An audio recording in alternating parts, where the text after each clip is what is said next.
বন্ধুসকল, মোৰ এটি নতুন ভিডিঅ'লৈ সকলোকে স্বাগতম জনালোঁ।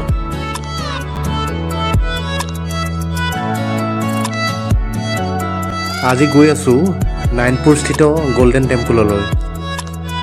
ভিডিঅ'টো শেষলৈকে চাই থাকিব। তাত কি কি আছে আপোনালোকক দেখুৱাবলৈ চেষ্টা কৰিম। বিভিন্ন জনৰ পৰা গম পালোঁ মন্দিৰটো সুন্দৰকৈ নিৰ্মাণ কৰিছে, গতিকে আমিও এবাৰ চাবলৈ ঢাপলি মেলিলোঁ।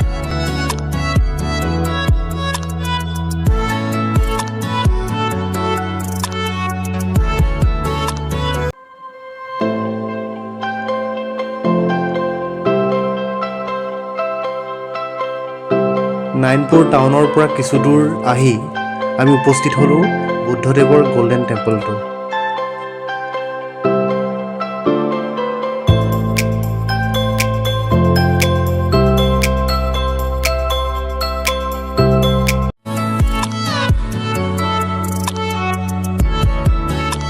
মন্দিৰটোৰ পৰিৱেশটো বৰ ভাল লগা।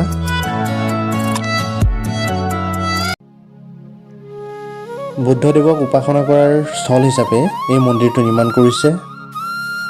এই বৌদ্ধ মন্দিৰটোলৈ বিভিন্ন ধৰ্মাৱলম্বীৰ লোক অহা দেখিবলৈ পোৱা যায়।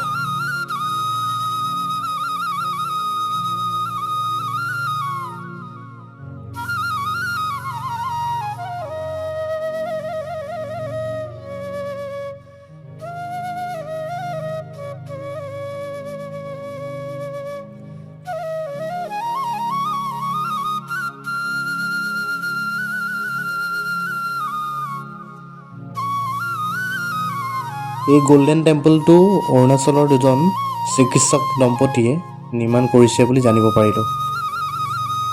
জানিব পৰা মতে মন্দিৰটো পূৰ্বপুৰুষৰ স্মৃতিত নিৰ্মাণ কৰিছে।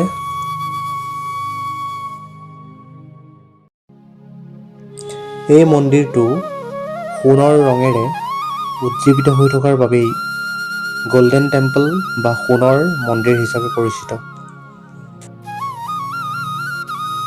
এয়া চাওক, বুদ্ধদেৱৰ প্ৰতিমূৰ্তি ভাগ অতি সুন্দৰকৈ নিৰ্মাণ কৰিছে।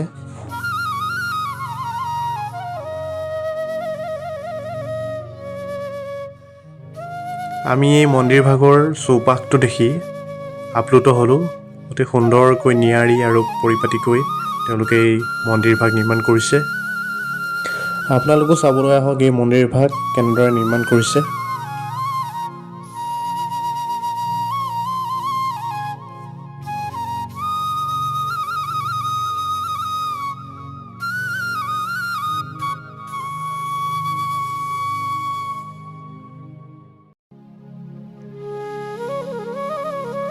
ফটোত দেখা পোৱা মূৰ্তিকেইটাৰ ইতিহাস নাজানো, কিন্তু বুদ্ধদেৱক গজৰাজে সেৱা কৰি থকা দেখিবলৈ পালোঁ। যিসকলে এই ইতিহাসটো জানে তেওঁলোকে কমেণ্ট যোগে জনাবলৈ নাপাহৰিব।